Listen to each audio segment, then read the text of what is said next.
Right. Let's talk a little bit. The Gators grab 4-star safety from McKinney, Texas, Xavier Right. Filsaime. Filsaime. Filsaime is actually what I was told as well, and that's my fault. Filsaime, Filsaime is what I got. What'd you get, Nick? Philosophically speaking, What'd you get? Filsaime. Filsum. PHIL-SOME dash either me or May. MAY. We'll see. I think Filsaime. Filsaime. Hmm. Silk? Any guesses here? He put it on the timeline. Hold on. It feels some way. Filsaime. Yeah, it's got to be French. He's from Orlando. I'm pretty sure he speaks a little Creole. Shout out to my Ça passe. Ça passe. Maboule.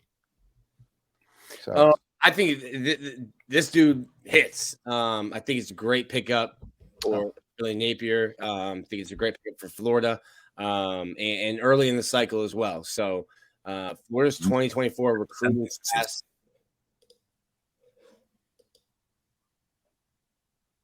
Keep talking, Nick. Why'd you stop? Because it sounded like he was going to say the pronunciation guy there. That's why I stopped. It's just a video. I think a really, really good player. I think Florida's done a really good job last year in 6 defensive backs. Saw Dijon Johnson at the spring game, after the spring game. So I think the class is starting really well. And when you get a quarterback like DJ Lagway to begin, and then you see the efforts that he's going through to fill the class around him. Another kid from the Lone Star State from Texas. I think Florida's really got the ball rolling and has the potential to have a program changing type of class in 24. I love his film. Like you said, downhill. He has the speed to do some other ball and stuff on the back end. And hopefully they develop that part of his game. But run support, being able to tackle an open field in college football and football in these days is just paramount. You got to be able to tackle an open field. He's great at it, bro. Like, watch him run the alley right here. This is gangster stuff right here, bro. Meet him in the alley. When the last time we seen a safety meet somebody in the alley like that, man? Great get. Just Corey Raymond's the safety room is gonna be very, very well rounded. From the class last year, the class this year. You just got some studs. Even with Kamari, every safety that they have brought in so far, I think can tackle in the open field, top end speed and athleticism. Love it. Yeah, he is a 5-star on 247. He's a 4-star on the others. I know that we're going to be getting some rating changes from On 3 here in the next couple of days. So he might climb up, might go down. I don't know. But right now he is a composite 4-star. We'll do what everybody else does. We'll call him a 5-star because one service ranked him that way. He's an incredible athlete. I think that he's one of the best, obviously ranked as number 2 on 3. He's one of the best safety prospects in the country, not just this year, but maybe in the last couple of years. I think that he's an incredible player. I think that he's going to really be impactful for the University of Florida. He is like a safety that Florida has not had in some time, the ability to go up and attack the box and to attack the lanes and the alleys and everything else Corey was talking about. He goes up and hits. He's not afraid. He has some good ball hawking skills as well. Being able to add him to the room that Florida has, he is a desperate need that Florida can now build a defense around. And I don't think that this is going to be the last top flight safety that will commit to the University of Florida here in the next few weeks.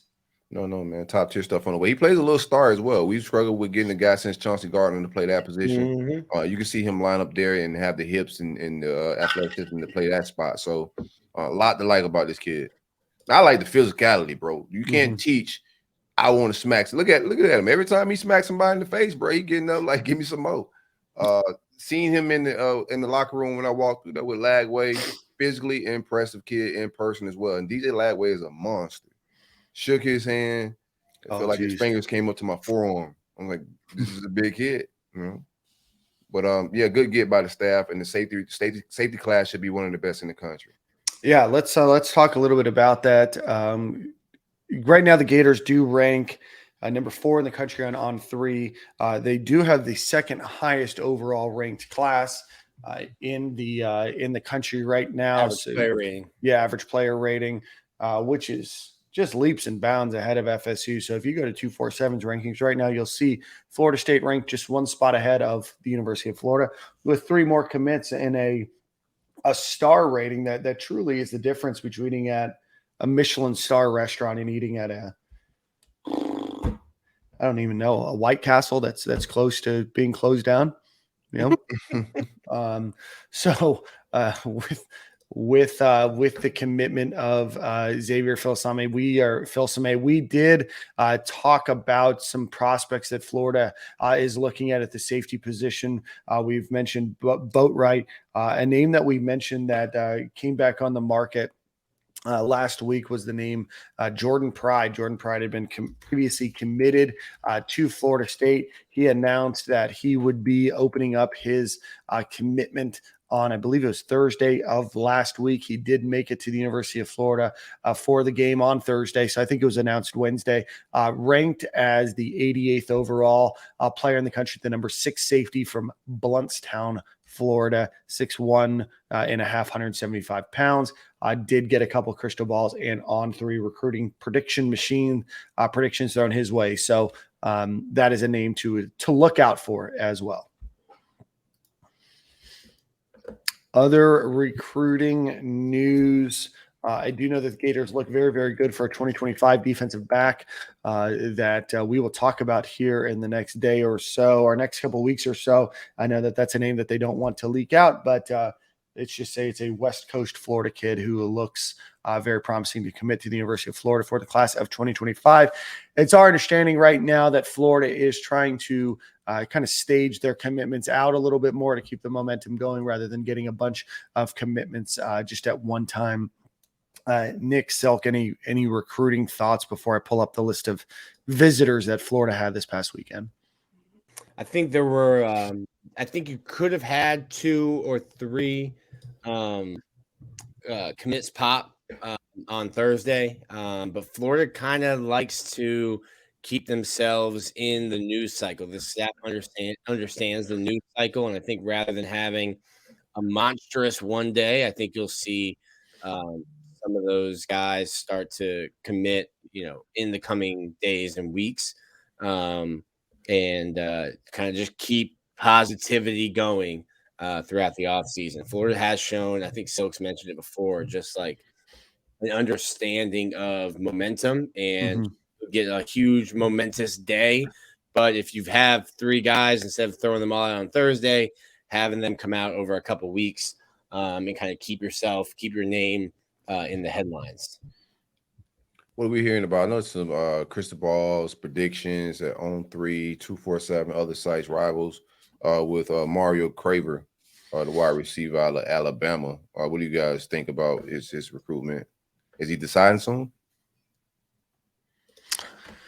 Let me see. I know Florida was looking at, there was a couple of people that Florida had ahead of him. I know Nitro was one of them. He committed to Georgia last week. I do think that Florida has Cravers probably behind him. So does that move, him up to a point where he is a take, or is he still not a take based on what the class looks like? Florida's obviously recruiting a lot of guys at wide receiver. They did lose Chance Williams, who they were recruiting, did commit to Miami. Don't know how high he was on Florida's board as it is, but Florida does have needs at wide receiver where they don't have anybody committed right now. But I don't know if Cravers is a take yet, or if you see where some other dominoes fall just yet. I like Craver if he is a take. I would love to have him in his class. He's smaller at 5'9", but explosive, slot guy. He's a yak monster. If you cut on his tape, he chews up yards after he touched the ball. A lot of, I know we get Billy selling him on the Percy Harvin role and that. Wouldn't mind even, he's from Alabama, putting some Kadarius Toney speech on it. I think he's more straight line speed, faster than Kadarius Toney, but a lot of big playmaker abilities with yards after the catch. You need guys like that in your offense, or not just speed, not just guys that 6'4" and got the size that you want, but you need football players. And I think Craver is just a football player. You need guys like that. Yeah, and Chance Robinson, I called him Chance Williams. Chance Robinson is the individual that committed to Miami from St. Thomas Aquinas. When we lost Ben Hypolite, I thought we would probably not get Chance Robinson. I thought that was a big play for us having him in this class. Your guy Gatlin Bear Gatlin did not include Florida in his top. Oh man, his top 5. So I got to tamper, man. You got to tamper. I got to call tamper harder, Silk. Man, he's so fast, bro. Yeah, a lot of Pacific Northwest schools, and then maybe Michigan was the other one. Go be Great White Lightning. Let's see. Any final recruiting thoughts for the weekend? Did you guys expect more fireworks? Are you guys disappointed in the lack of fireworks? Not disappointed because I'm like Nick. Some guys that we know are going to pop. It's more of them stringing them along and keeping the momentum going and being strategic with their drops. So